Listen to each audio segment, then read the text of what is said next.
Hello everyone. So today we are going to discuss ovarian carcinoma. It's a quite lengthy topic. So without any further ado, let's start it. Okay. So first of all, we are going to discuss that how the ovarian carcinoma case present. This is the question from NEET PG 2016. So what it's saying is 55 years old lady presents with distension. Distension means the whole abdomen is filled with something. Okay, it can be anything, and then it also presents with bleeding and pelvic pain. Of course जब distension होता है तो pelvic pain भी होता है, ठीक है.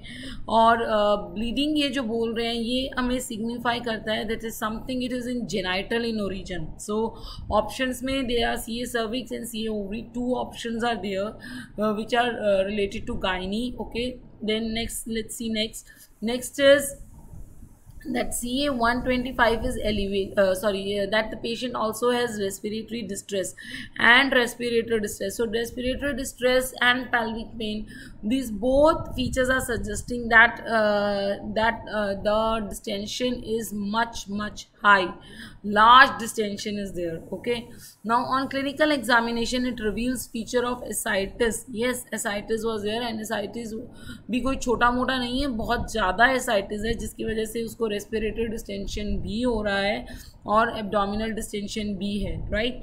And CA 125 was elevated. Now this is the tumor marker of the ovarian carcinoma. So this clearly indicates that this is not a case of CA cervix, it is a case of CA ovary. So answer to this question is option D for dog, CA ovary. Okay, so now you should know that this question shows a typical presentation of the lady which comes with CA ovary, how the patients of CA ovary presents to us in the OPD or in the emergency. Okay, there are two ages in which CA ovary occurs. One is, the most common is the 55 year, or you can say 55 to 65, the post menopausal age. This first scenario is the most common scenario.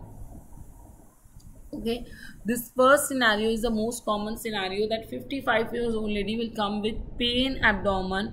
So they have mixed, जो question हमने अभी पढ़ा था उन्होंने miss कर दिया था, एक एडनेक्सल मास को उन्होंने मिस कर दिया था, ठीक है. सो जो एडनेक्सल मास होता है ना वो क्या करता है, जो एडनेक्सल मास होता है ना, एडनेक्सा में जो मास होता है वो जो है इंडिकेट करता है कि ओवेरियन मास है. एंड आपको पता है कैंसर जो है वो जो कैंसर है वो एक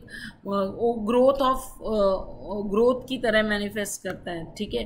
तो जो ओवेरियन कैंसर्स होते हैं ना वो यूजुअली एक ओवेरियन सॉलिड ट्यूमर ना होके मोस्टली ये ओवेरियन सिस्ट की तरह, मतलब something a mass which is filled with a fluid, ठीक है. सो उसकी तरह से मैनिफेस्ट करते हैं, ठीक है. दे यूजली ये जो ओवेरियन मासेस होते हैं या ओवेरियन कैंसर्स होते हैं, they manifest as a fluid filled cyst. Usually they can manifest as a solid mass also, but usually manifest as fluid filled cyst. Okay, and ये जो cyst होती हैं, अभी आप सब लोग ध्यान से सुनोगे इस बात को, ये जो सिस्ट होती है ये अपने आप में बहुत बड़ी होती है, ठीक है. 30 kg 20 kg इतनी बड़ी बड़ी सिस्ट आराम से दिख जाती हैं, ठीक है. अगर हम किसी सर्जिकल सेंटर पे डिस्कशन करें तो quite frequently they are taking out 30 kg 20 kg cyst, और जो रिपोर्ट हुई हैं वो 100 kg तक रिपोर्ट हुए हैं ovarian tumour masses. Okay, so these tumor masses, they are largest in the mankind, largest tumor masses in the mankind. Okay, one thing is this, and second thing is this, क्योंकि अब tumour को भी तो कुछ चाहिए होता है ना उस फ्लूइड को बनाने के लिए, तो उसमें जो है सारा बॉडी के प्रोटीन की, इतने बड़े बड़े मासेस हैं तो सारी बॉडी के प्रोटीन की कंजम्पशन हो जाती है. ओके, पूरे बॉडी के प्रोटीन की कंजम्पशन हो जाती है और उस पेशेंट को हाइपोप्रोटीनीमिया हो जाता है. इसलिए वो पेशेंट जो है उसको एसाइटिस प्लूरल इफ्यूजन या जिसको हम हाइड्रोथोरिक्स भी बोल सकते हैं, क्योंकि ओवेरियन मासेस ट्यूमर वाला पेशेंट जो है वो उसको उस इतनी बड़ी बड़ी सिस्ट को बनाने के लिए बॉडी का प्रोटीन कंजम्पशन हो जाता है, उसकी बॉडी की प्रोटीन का कंजम्पशन हो जाता है, तो वो जो है उस पेशेंट को हाइपोप्रोटीनीमिया हो जाता है और वो पेशेंट को क्वाइट फ्रीक्वेंटली ओवेरियन ट्यूमर्स वाले पेशेंट एसाइटिस और हाइड्रोथोरिक्स के साथ प्रेजेंट करते हैं। ठीक है, तो सबसे पहले आप ये ध्यान रखोगे कि ovarian masses they are the largest tumour, बहुत बड़े बड़े मासेस से प्रेजेंट करते हैं। ठीक है, and this the patient will also be having ascites and hydrothorax quite frequently because the patient has hypoproteinaemia and they will present to us as distension and all this thing. ठीक है, abdominal distension and the most common age presentation is 55 to 65 के आसपास and the another common presentation is 25 years के आसपास भी, rarely होते हैं लेकिन होते हैं। ठीक है, तो 25 ईयर्स के आसपास ही they come with pain abdomen and small adnexal masses जो 25 ईयर्स के आसपास होते हैं। तो इस बात को आप ऐसे याद रखोगे कि छोटी एज है छोटे मासेस, ठीक है, बड़ी एज है बड़े मासेस। तो 25 ईयर्स एज के जो कैंसर्स हैं तो वो छोटे नेक्सल मासेस की तरह यूजुअली प्रेजेंट करते हैं। अब क्योंकि एक मास है, हमने पीए पे या पीवी पे हमने देख लिया है, तो उसको हम कैसे इन्वेस्टिगेट करेंगे? सबसे पहले हम हमारी सबसे प्यारी investigation ultrasound which is very cost effective वो ऑर्डर करेंगे। तो अल्ट्रासाउंड हमें एक जो है सस्पिशन दे देता होता है कि ये जो पेशेंट है इसको कैंसर है या जो ये सिस्ट लाइक स्ट्रक्चर है it is a benign cyst. ठीक है, तो वो कौन से फीचर्स हैं जो अल्ट्रासाउंड पे देखते हैं और जो हमें सस्पिशन देते हैं कि this is a cancerous cyst और इट इज़ अ बिनाइन और सिंपल सिस्ट। ठीक है, सो वो है कि अल्ट्रासाउंड पे अगर हमें उस सिस्ट के अंदर सेप्टास दिखे, सेप्टास इंडिकेट करते हैं पैपिलरी स्ट्रक्चर को। ठीक है, अगर हमें सिस्ट में सेप्टास दिखे तो it clearly indicates that this is a case of cancerous cyst. Other features are irregular cyst or multilocular. ठीक है, अगर पेशेंट को असाइटिस है then also it indicates that it is a ovarian tumour.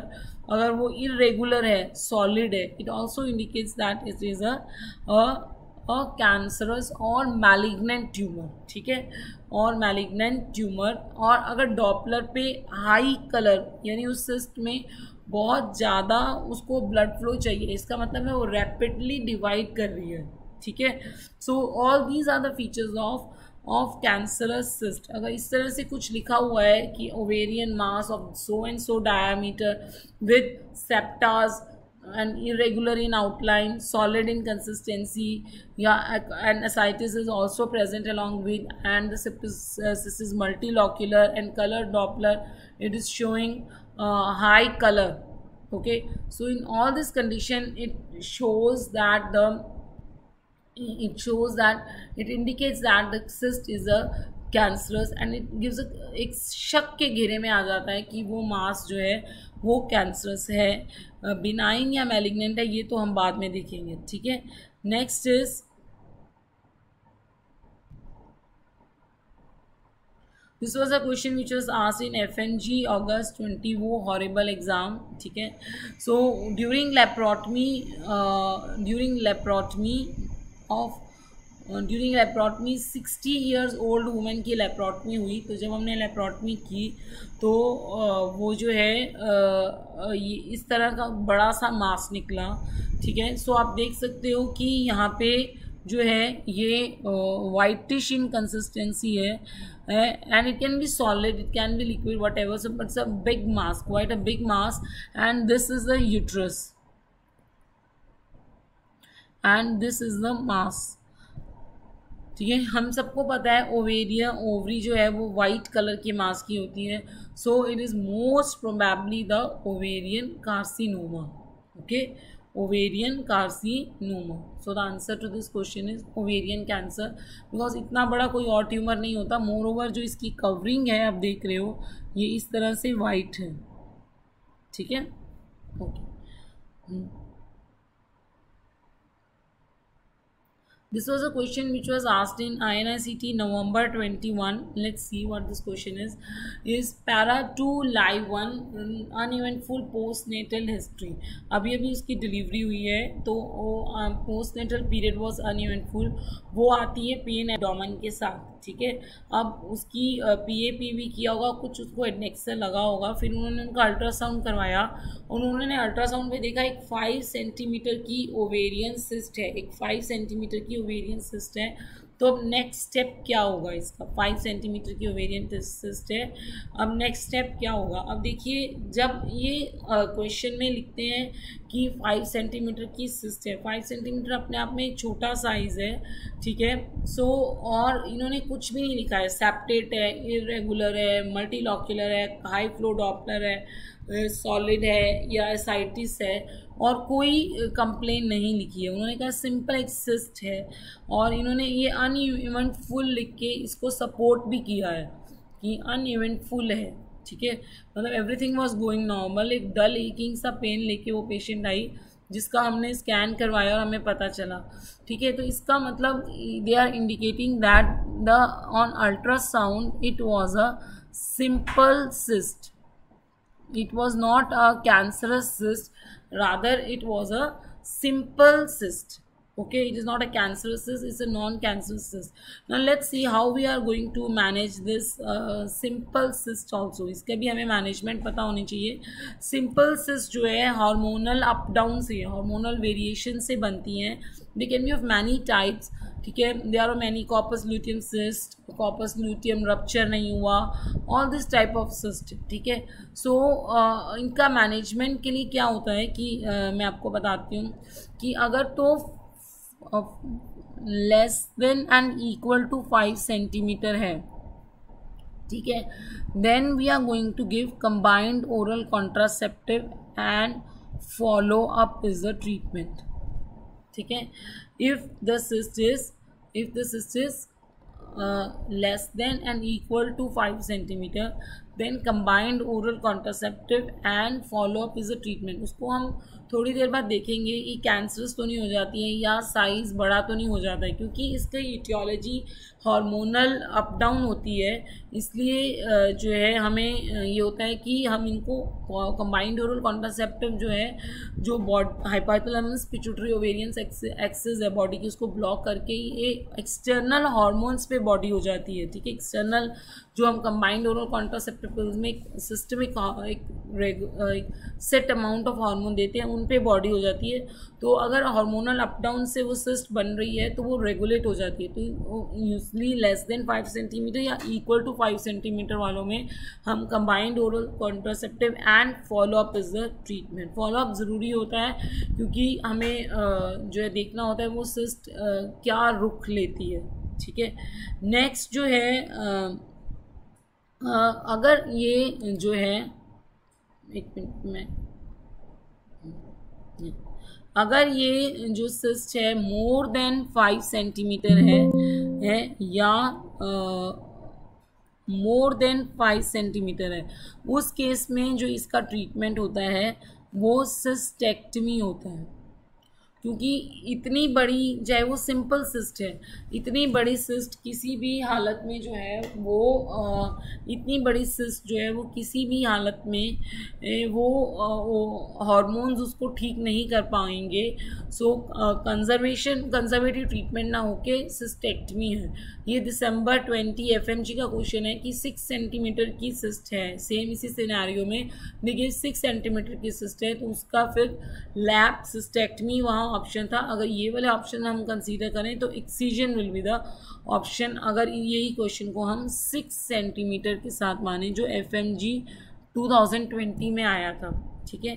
सो अब हम अपने पेशेंट पे focus करते हैं। जो स्टार्टिंग में हमने लिया था वो पेशेंट जो है वो क्यों आया था हमारे पास, वो आया था कि उसको एब्डोमिनल डिस्टेंशन, असाइटिस और रेस्पिरेटरी डिस्ट्रेस था, और उसके जो है हमने अल्ट्रासाउंड करवाया था और उसमें हमें कैंसरस लीजन लगा था, राइट। तो अब हमने जो है देखने हैं कौन कौन से कैंसर्स हैं और 55-65 ईयर्स पे कौन से होते हैं और 25 ईयर्स पे कौन से होते हैं और उनको हमने कैसे कैसे मैनेज करना है। तो अल्ट्रासाउंड ने, उस लेडी के अल्ट्रासाउंड ने हमें एक सस्पिशन तो दे दिया था वो कैंसरस है।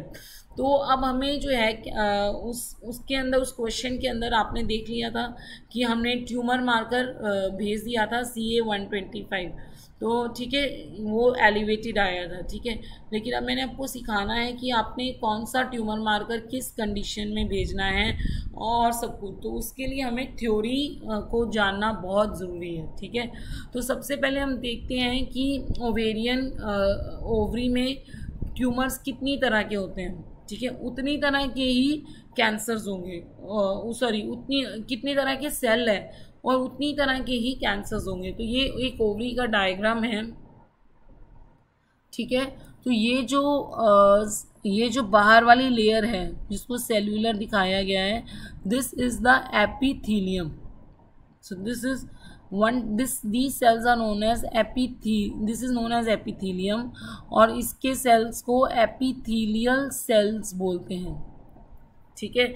और अगर इसका ट्यूमर हो जाएगा तो उस ट्यूमर को एपिथेलियल ओवेरियन ट्यूमर बोलेंगे, ठीक है। जब मैं ट्यूमर बोल रही हूँ, it means that it can B benign also and it can B malignant also, ठीक है।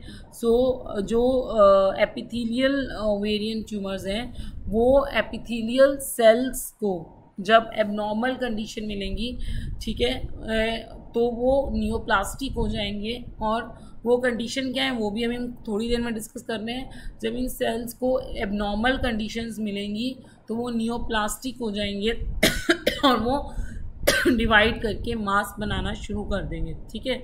सेकंड है जर्म सेल। नाउ ये जो आप देख रहे हो, दिस इज द ओवम, ये जो अंदर,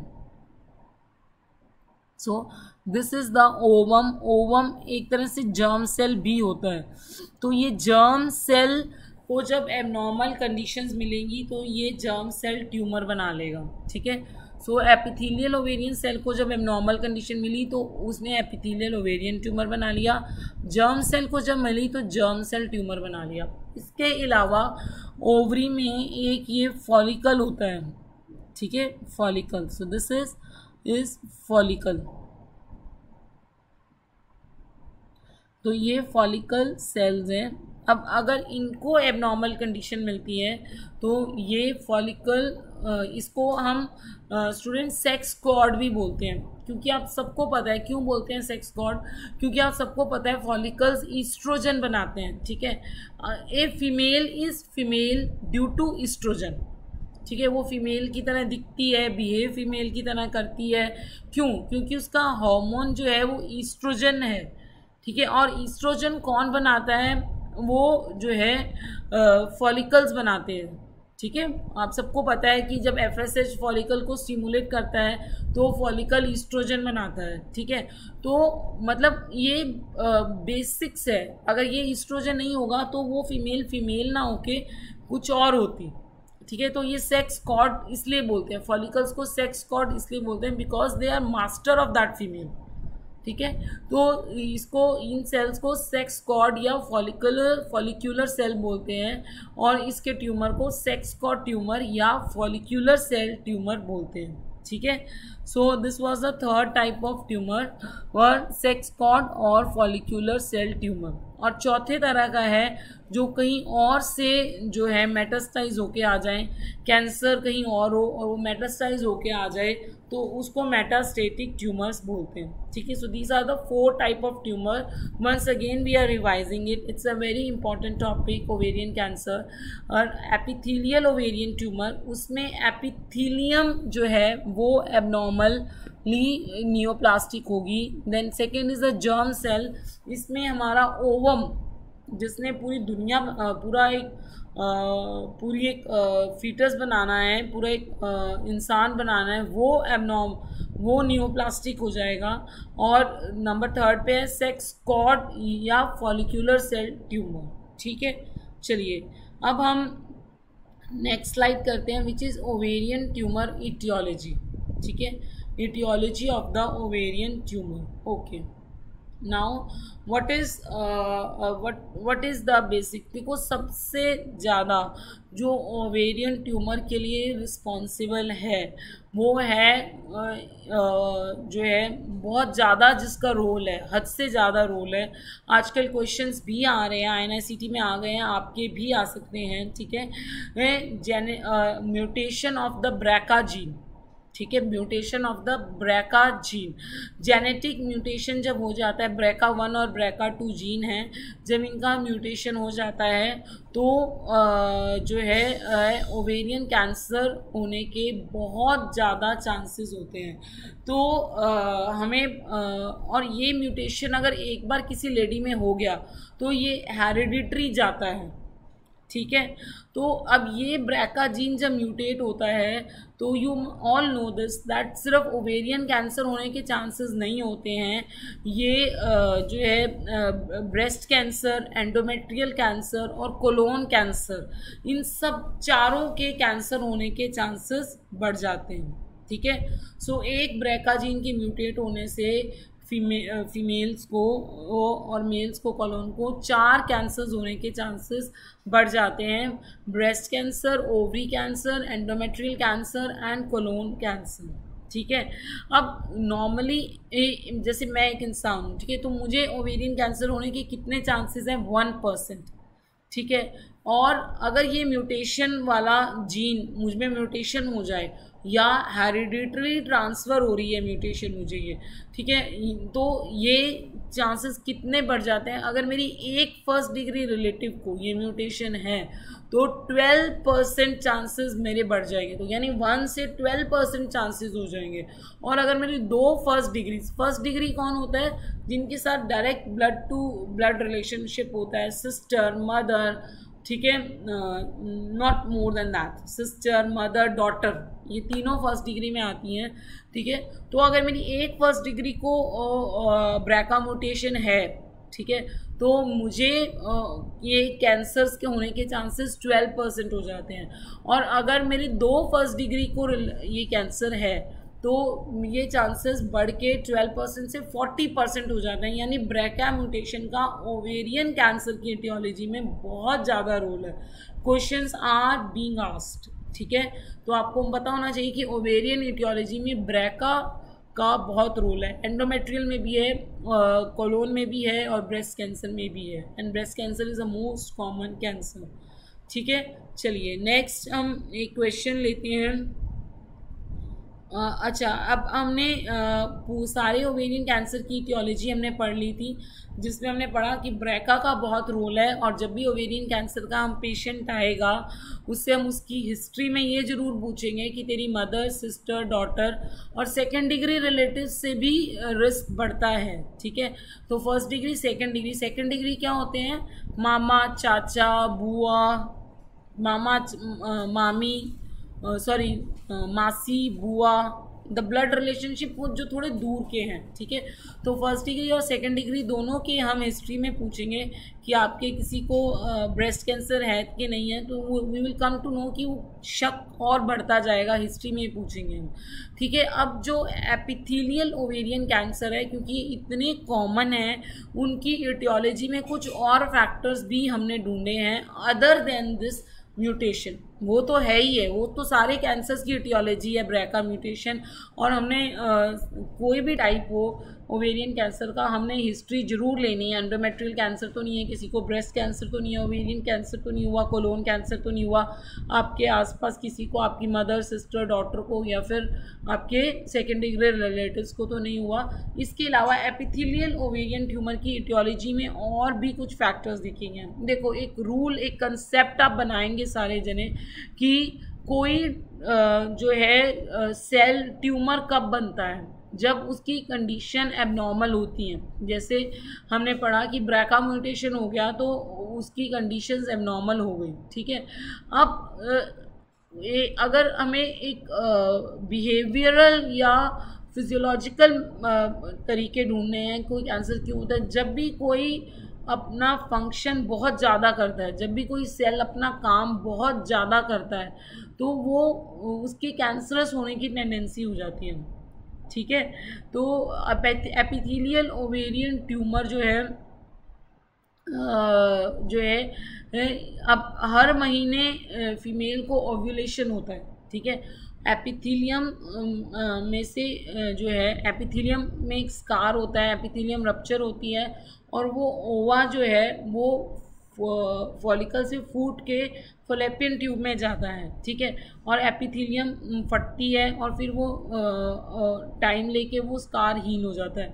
अगर ओव्यूलेशन ज़्यादा होगी, क्योंकि एपिथेलियम का काम क्या है, ओव्यूलेशन के साथ फटना, ठीक है।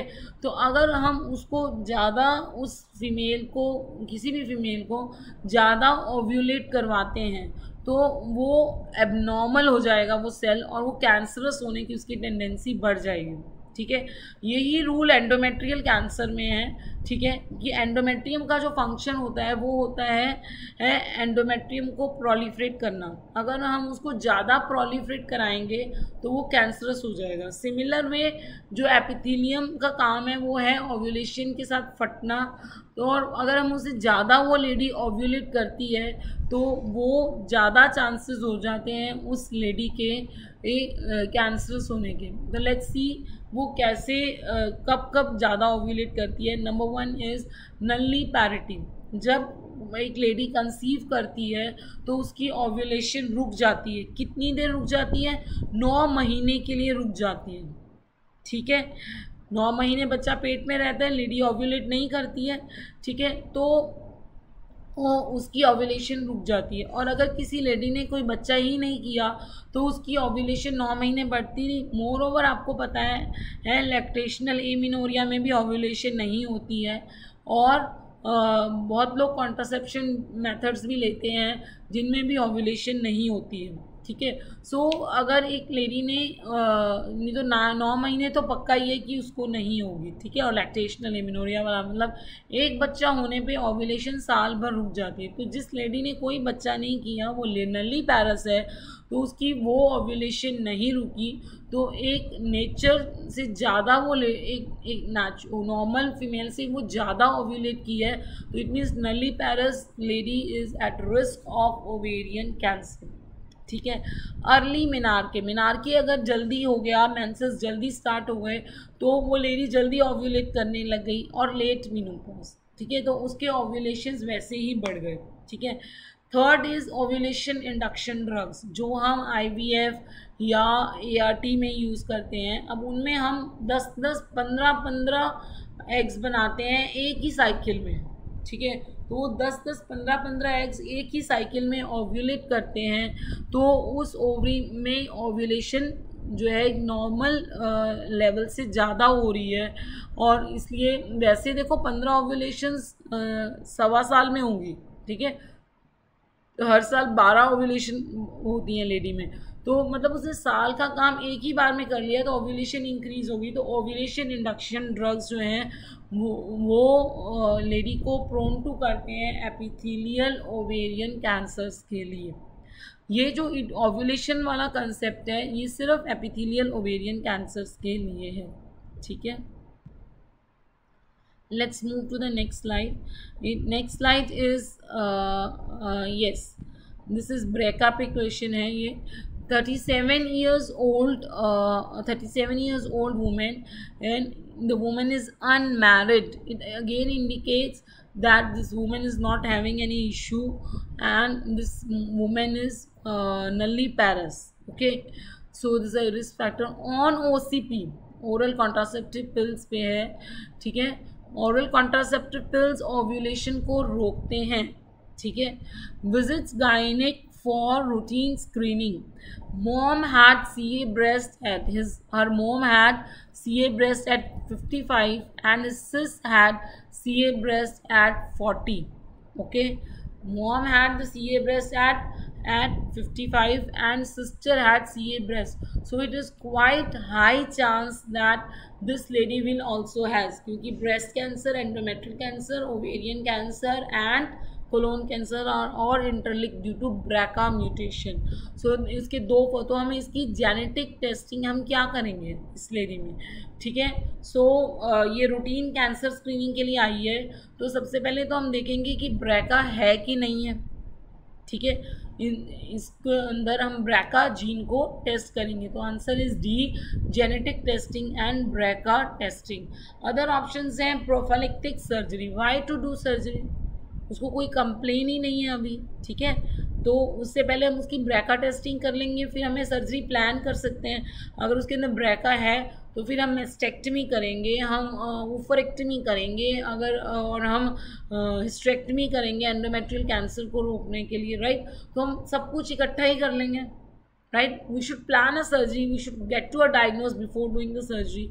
Then stop OCPs. OCPs क्यों स्टॉप करेंगे? OCPs तो ओव्यूलेशन को रोकती हैं, ठीक है। हमने पढ़ा था कि ईस्ट्रोजन लेवल को एक कम लेवल पे, नॉर्मल लेवल से कम लेवल पे मेंटेन करती हैं। तो OCPs they prevent endometrial cancer and ovarian cancer both. Why? Mammograph every year, mammograph every year हम तभी करेंगे अगर उसका जो है ब्रैका नेगेटिव आया है, ठीक है। सबसे पहले तो हम उसकी ब्रैका टेस्टिंग करेंगे, ठीक है, genetic testing and BRCA testing. So यहाँ पे वो सिर्फ आपसे ये पूछना चाहते थे कि आपको पता है कि नहीं पता है कि ब्रैका पॉजिटिव दो रिलेटिव्स में अगर ब्रेस्ट कैंसर हो तो BRCA can be positive, okay. So now let's discuss about the various type of epithelial ovarian cancer after discussing their etiology of the epithelial ovarian cancer, ठीक है। So let's discuss their various types, okay. देखो ये अपने आप में बहुत complex है epithelial ovarian cancer. मैंने सिंप्लीफाई किया, आप थोड़ा सा ध्यान देंगे आपको समझ में आ जाएगा, ठीक है। एपिथेलियल ओवेरियन कैंसर सबसे पहले ये they are the most common of all, ठीक है। ये 55 ईयर्स टू 65 ईयर्स पे प्रेजेंट करते हैं, ठीक है। इन पेशेंट्स में they will present as a large cyst. यही वो ट्यूमर्स हैं जो इतने बड़े बड़े होते हैं। दे कैन बी बिनाइन और malignant. When I am saying the tumour it means, it doesn't mean that it is malignant only, it can B benign, it can B malignant, ठीक है। लार्जर द ट्यूमर, जितना बड़ा tumour होगा उतना ज़्यादा chance है कि वो बिनाइन होगा, क्योंकि अगर इतना मैलिग्नेंट तो छोटा सा भी कोई ट्यूमर होता है ना वो कहर ढा देता है, ठीक है। तो इतना बड़ा ट्यूमर है, जितना ज़्यादा बड़ा ट्यूमर होगा उतना ज़्यादा चांस होगा कि वो बिनाइन होगा। तो जो लेडी का हमने OT टेबल पे जिस लेडी को हमने देखा था, ये वाली इस लेडी को हमने देखा था, तो इसका इतना बड़ा ट्यूमर है। So most probably the chances are that it is going to be benign. Malignant तो छोटा सा ट्यूमर भी बहुत ज़्यादा डेंजरस हो जाता है, ठीक है।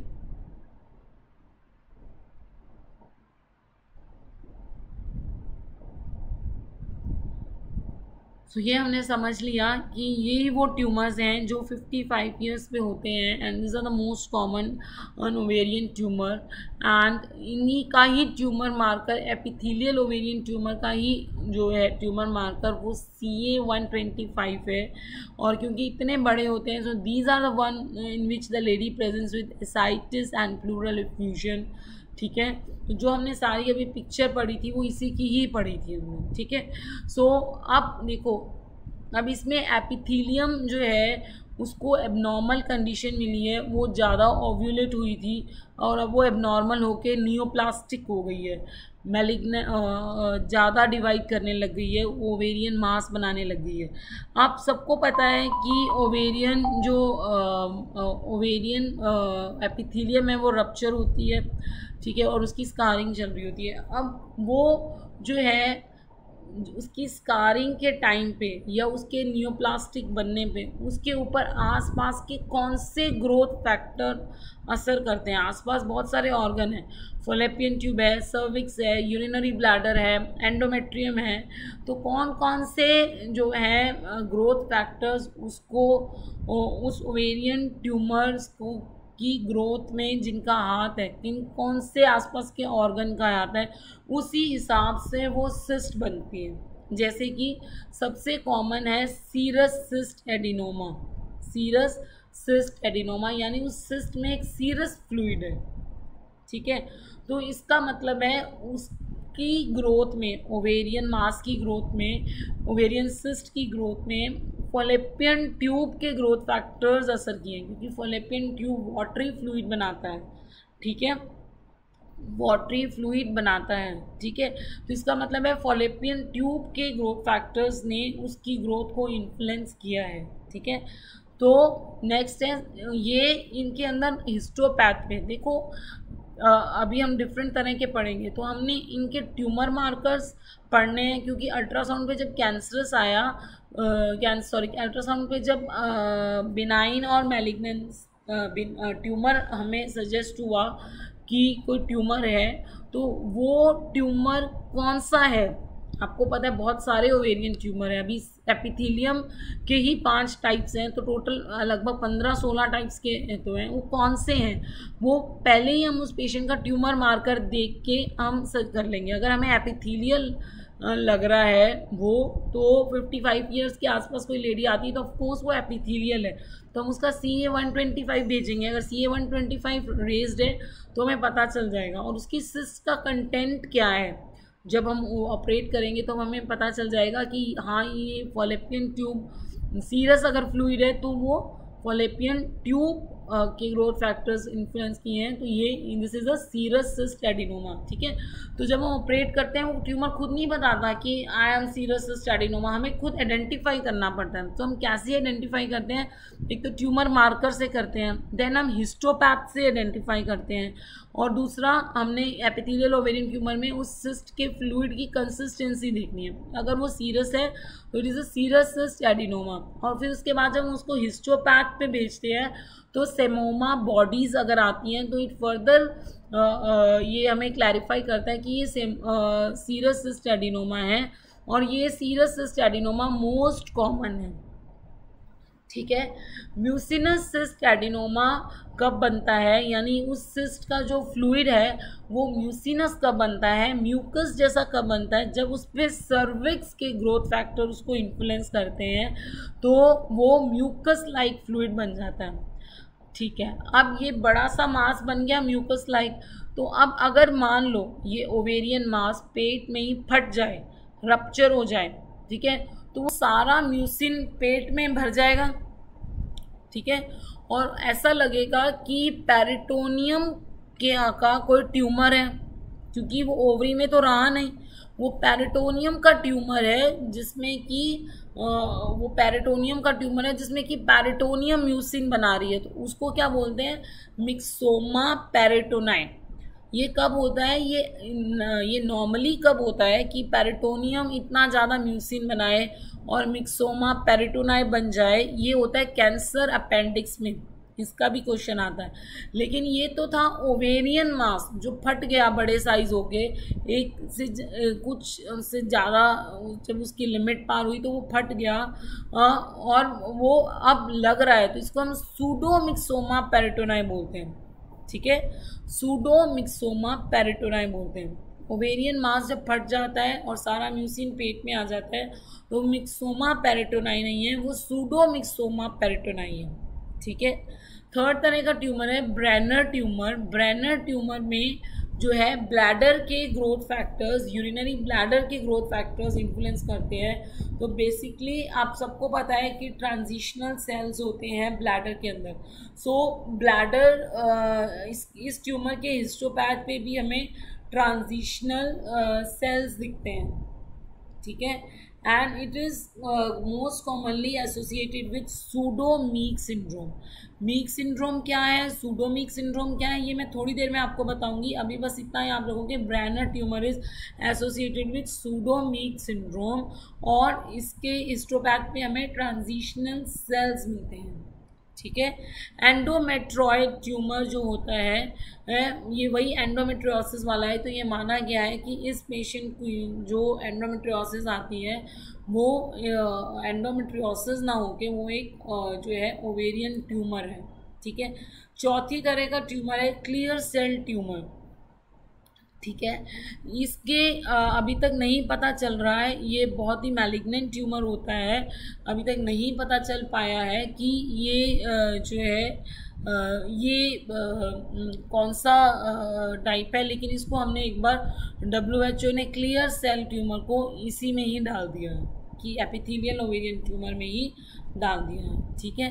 सो एक मुझे बात बतानी थी कि serous cyst adenoma is the most common tumour, mostly it is benign, पर क्योंकि ये इतने ज़्यादा कॉमन होते हैं तो most malignant tumour of all the ovarian tumour is also serous cyst adenoma, okay. क्योंकि they are because the serous cyst adenoma is most common tumour, ठीक है। 70-80% बार जब भी ओवेरियन ट्यूमर होता है तो it is this serous cyst adenoma. Yes, mostly it is benign, but most malignant is also this tumor. ठीक है। So let's study the questions now. Most common ovarian malignancy. So this has been asked in FMG November 18. So answer to this question is serous cyst adenoma. So even if they are giving in option the serous cyst, so it is the most common benign, most common ovarian tumor, most common ovarian malignancy, everything is serous cyst, serous cyst adenoma, okay। Next is INICT November 21 का question है, according to WHO clear cell carcinoma of ovary belongs to, so the answer is epithelial ovarian tumor, okay। So once again I would like to revise with you all before going to the germ cell tumor. There are 5 types of epithelial ovarian tumors. Epithelial ovarian tumor most commonly occur in 55 years female, and number 1 is serous cyst adenoma, next second is mucinous cyst adenoma, third is Brannner's tumor which has influence of the bladder, B for bladder, B for Branner, transitional cell are seen, and number 4 is endometrioid tumor in which endometrium has influence, so chocolate cyst is found, and number 5 is a clear cell tumor. Tumor marker epithelial ovarian tumor का in general CA125 है। 55 years की कोई lady एक बहुत सी ovarian बड़ी cyst लेके आती है तो it is ovarian tumour and you have to ask for और CA125, और फिर हिस्टोपैथ पे अगर सेमोमा बॉडीज़ मिलती हैं तो it means it is a serous cyst adenoma, अगर म्यूसिन लाइक फ्लूइड मिलता है तो it means it is a mucinous cyst adenoma, and अगर हमें ट्रांजिशनल सेल्स मिलते हैं तो it means it is a Brenner tumour, अगर चॉकलेट कलर फ्लूइड मिलता है तो इट इज़ अ एंडोमेट्रॉइड, और अगर क्लियर सेल दिखते हैं तो it is a clear cell tumour, okay. So diagnosis histopath तक पेंडिंग रहता है। Next see the next group of tumour is a germ cell tumor, okay। what is the germ cell tumor? These tumors आपने पढ़ा है epithelial ovarian tumor are the most common, though they are not the most common, 10-20% ही हैं, but these tumor they occur in the young females, okay. यहाँ मैं बताना चाहूँगी ovarian cancer was my most strong chapter, why because I am telling you one of my colleague जब मैं इसको pre PG के लिए पढ़ रही थी तो he told me कि मेरी वाइफ को पेन एब्डोमेन हुआ, we went for the scan पे एक ओवेरियन ट्यूमर आया and my wife died after 2 days, so it means that it was a malignant tumour which has spread, ठीक है। एक नॉर्मल रूटीन में उसको पेन एब्डोमेन हुआ, सो it means it was a normal, end of course you can see जब हम NEET PG आप जिस एज में यू आर नियर 25, ठीक है। So this germ cell tumours they occur always in at 25 years age, they are usually fatal, मीन्स इसका जो मोस्ट कॉमन है वो डर्मॉइड है, ठीक है। और इस ये यूजली डर्मॉइड को छोड़ दें अगर हम, तो बाकी के ये सारे जो हैं ये फेटल होते हैं, ये मैलिग्नेंट होते हैं, ठीक है। ये बहुत ज़्यादा जल्दी वर्सन होते हैं, इनका प्रोग्नोसिस बहुत पूरा होता है अगर हम डर्मॉइड सिस्ट को छोड़ दें तो, ठीक है। चलिए अब आपको जैसे पता ही है, आप सबको पता ही है कि ये जो जर्म सेल है, ठीक है, इसने स्पर्म के साथ फर्टिलाइज होके पूरा का पूरा एक फीटस बनाना है, और ये आप कह सकते हैं पूरा का पूरा ह्यूमन बीइंग बनाना है। सो इस जर्म सेल जो है ये क्या क्या बना सकता है? एक तो ये एम्ब्रॉय बनाता है, ये फीटस बनाता है, ये यॉर्क सैक भी बनाता है, ये प्लेसेंटा भी बनाता है, ठीक है।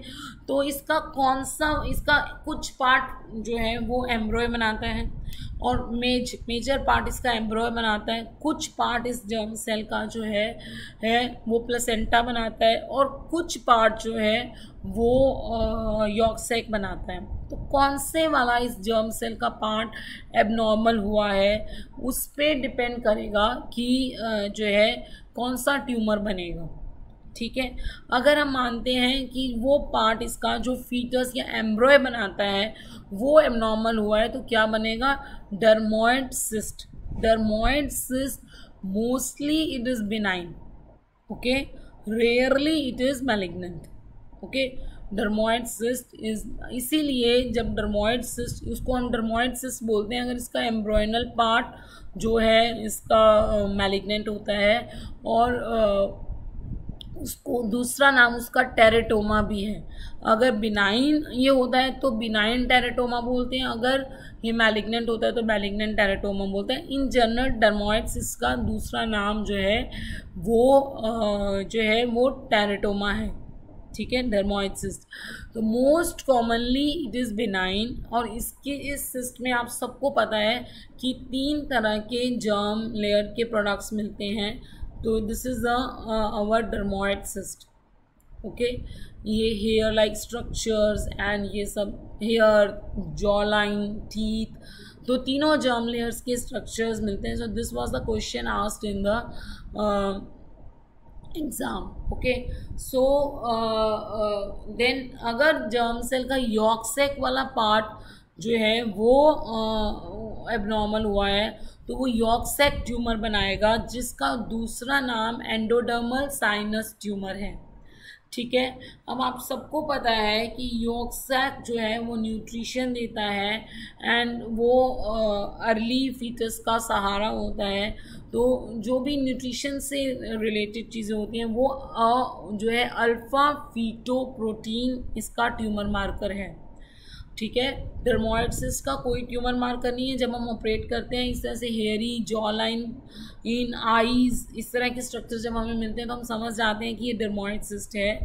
और यॉर्क सैक वाले जिसमें हमें डर होता है कि ये यॉर्क सैक ट्यूमर है, ठीक है, तो हम उसमें जो ट्यूमर मार्कर AFP भेजते हैं, ठीक है, अल्फ़ा फीटो प्रोटीन भेजते हैं। और जो है इसमें जो हिस्टोपैथ पे फाइंडिंग आती हैं वो शूलर ड्यूवेल बॉडीज़ आती हैं। तो ये बहुत ज़्यादा क्वेश्चन आता है, व्हाट इज़ शूलर ड्यूवेल बॉडीज़। मैं आपको बता रही हूँ, ये इस हिस्टोपैथ को शूलर ड्यूवेल बॉडी बोलते हैं।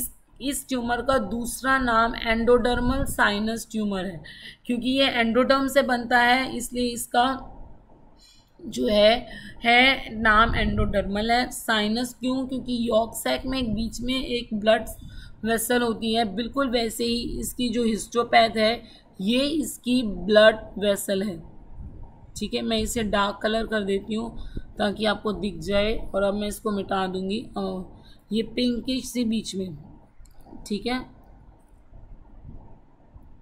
और इसके आसपास ये सेल्स अरेंज होते हैं, ठीक है। और ये बाहर ये खाली जगह ये साइनसेस है, ठीक है।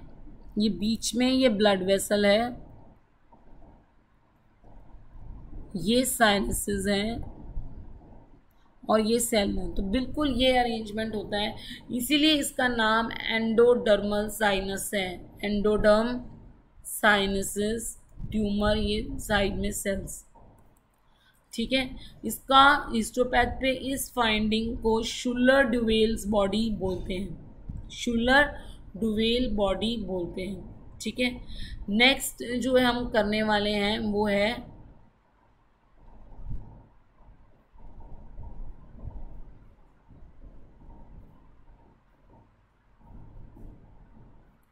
हाँ जी, तो नेक्स्ट है, अगर इसका प्लेसेंटा वाला इस जर्म सेल का पार्ट एबनॉर्मल हो जाए तो वो नॉन गैस्टेशनल ट्रोफोब्लास्टिक डिजीज़ बनाता है, और वो जो है उसका ट्यूमर मार्कर आप सबको पता है, गेस्टेशनल ट्रोफोब्लास्टिक का ट्यूमर मार्कर जो है HCG होता है। ठीक है, अगर हमने पढ़ा इसके इस जर्म सेल का अगर एम्ब्रॉयनल वाला पार्ट मैलिग्नेंट होगा तो डिसजर्मिनोमा बनेगा। सॉरी डिसजर्मिनोमा भी मैंने नहीं बताया।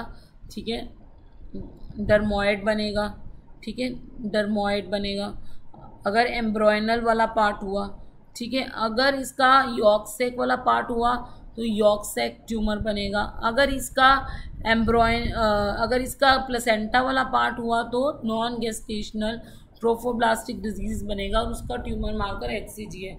अगर ये पूरा ही एबनॉर्मल हो जाए तो वो एम्ब्रॉयनल कार्सिनोमा बोलते हैं उसको। ठीक है, और उसके ट्यूमर मार्कर अल्फा फीटोप्रोटीन और HCG दोनों होते हैं। ठीक है, तो अगर हमें जर्म सेल ट्यूमर का शक जा रहा है तो हम अल्फा फीटोप्रोटीन और HCG दोनों ही भेज देते हैं। अगर दोनों हाई हैं तो ये एम्ब्रॉयनल कार्सिनोमा है। ठीक है, और इस काफ़ी ज़्यादा चांसेस होते हैं कि अब ये पेशेंट एम्ब्रॉयनल कार्सिनोमा काफ़ी ख़तरनाक होता है कि अब ये पेशेंट नहीं बचेगा। ठीक है, और अगर सिर्फ HCG एलिवेटेड है इसका मतलब वो नॉन गेस्टेशनल ट्रोफोब्लास्टिक डिजीज़ है। अगर सिर्फ AFP एलिवेटेड है तो यॉर्क सैक है। ये जो डर्मोइड सिस्ट को छोड़ के ये तीनों ही बड़े ख़तरनाक होते हैं। ठीक है, अब हम चलते हैं इसके लास्ट ट्यूमर पे।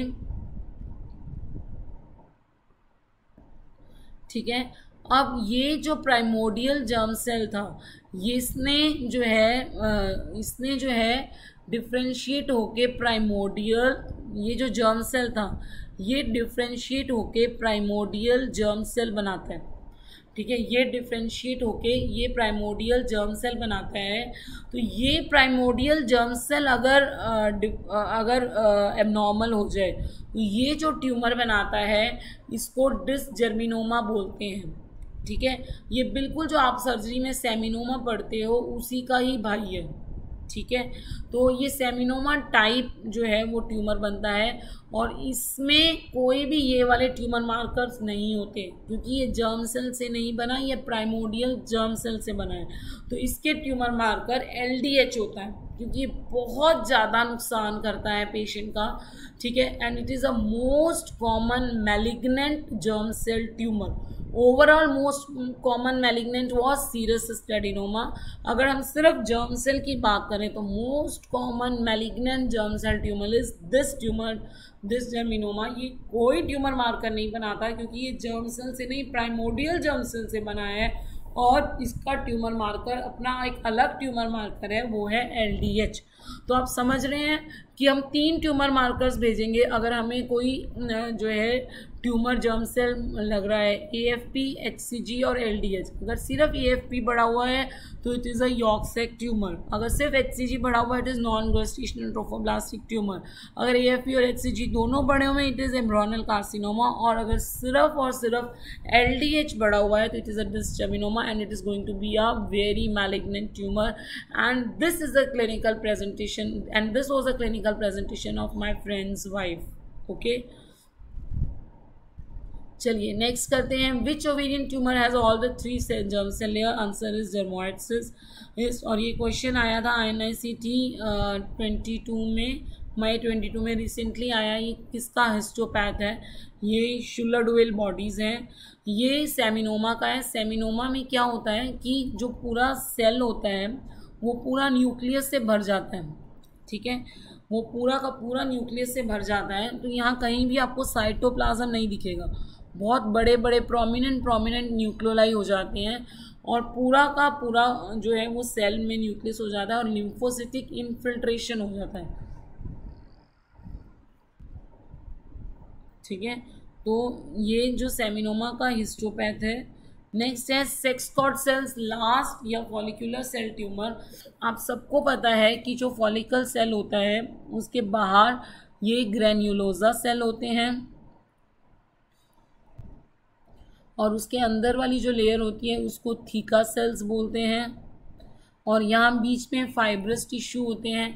तो जब ग्रेन्युलोजा सेल जो है वो ग्रेन्युलोसा सेल जो है वो फीमेल का ईस्ट्रोजन बनाते हैं।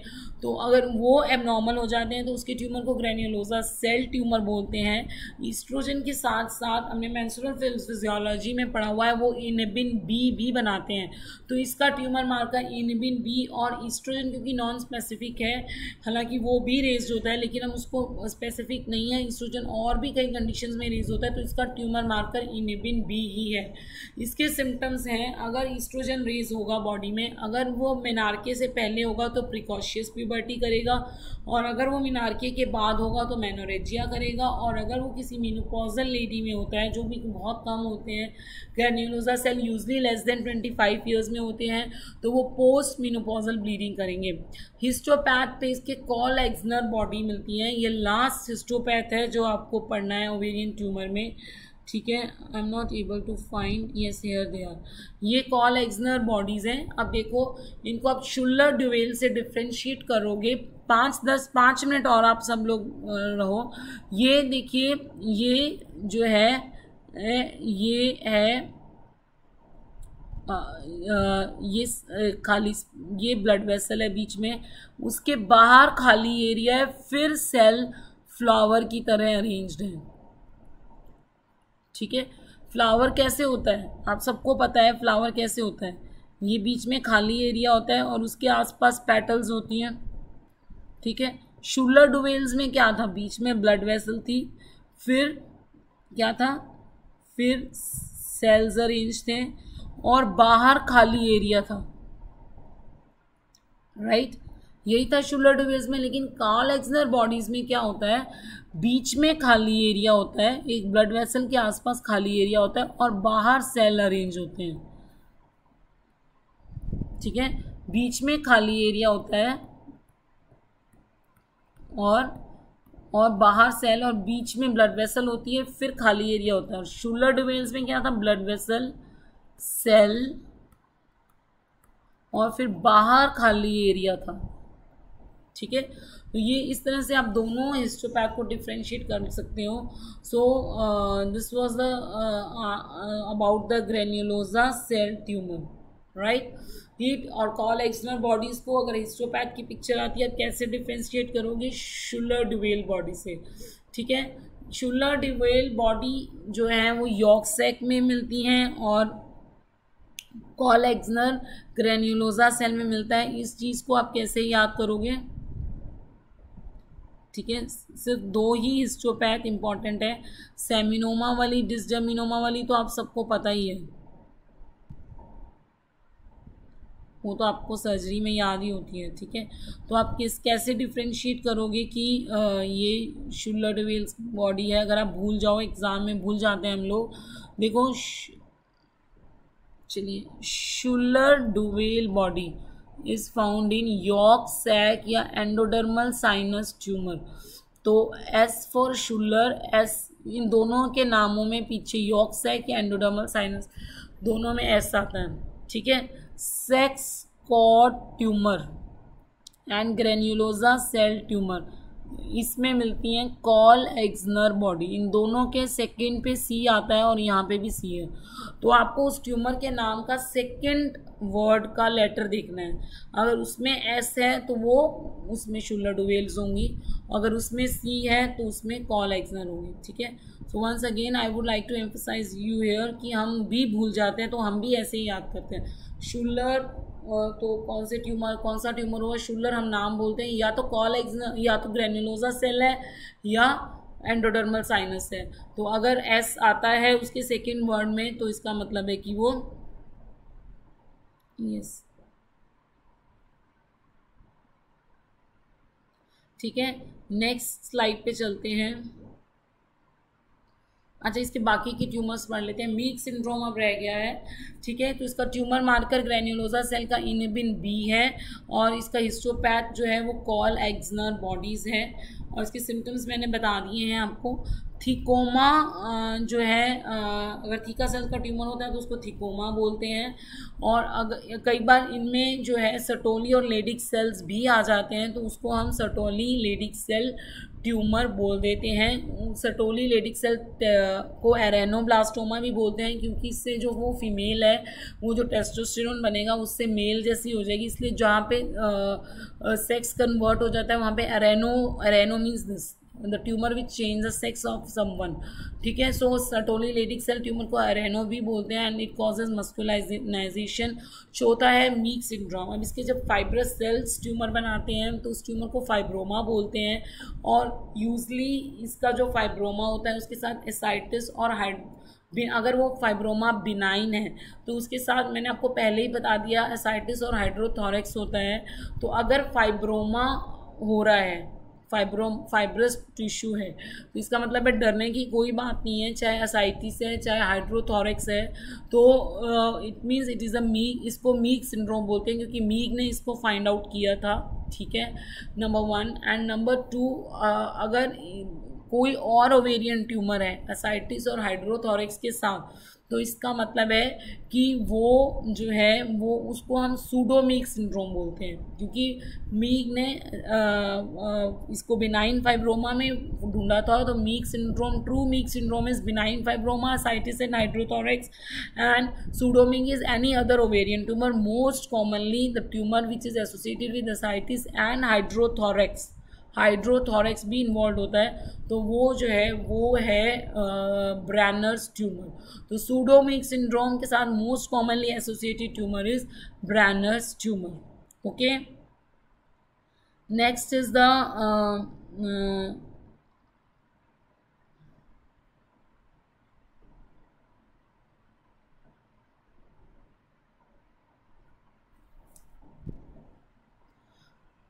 नेक्स्ट इज, अब हमने ये पढ़ लिया है कि हमने उस पेशेंट का जो है ओवेरियन, हमने उस पेशेंट का सारा ओवेरियन जो है वो ट्यूमर मार्कर्स वगैरह भेज दिए, और अब हमने सारा पढ़ लिया है। तो हम वापस उस पेशेंट पे आते हैं, उस पेशेंट पे आते हैं। वो 55 इयर्स ओल्ड लेडी जिसका हमने CA 125 भेजा था, वो एलिवेटेड था। अब उसका हम करेंगे क्या, what is the management of this patient. अब इसको हमें पता चल गया CA 125 बढ़ा है, तो it is a epithelial ovarian tumour. अब हमने इसको ऑपरेट करना है। ठीक है, अभी तक हम शक में हैं कि ये ट्यूमर है, ये मैलिग्नेंट है कि नहीं है, या बिनाइन है, ये हमें कंफर्म करना है, और ये बायोप्सी से होगा।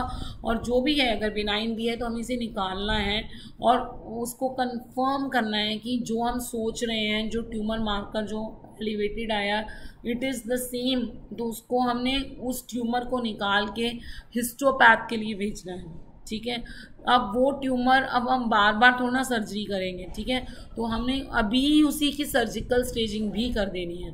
तो सबसे पहले removal of the tumour and send it for biopsy. Number 2 is, अगर उसमें एसाइटिस है तो उस फ्लूइड को भी हम बायोप्सी के लिए भेजेंगे।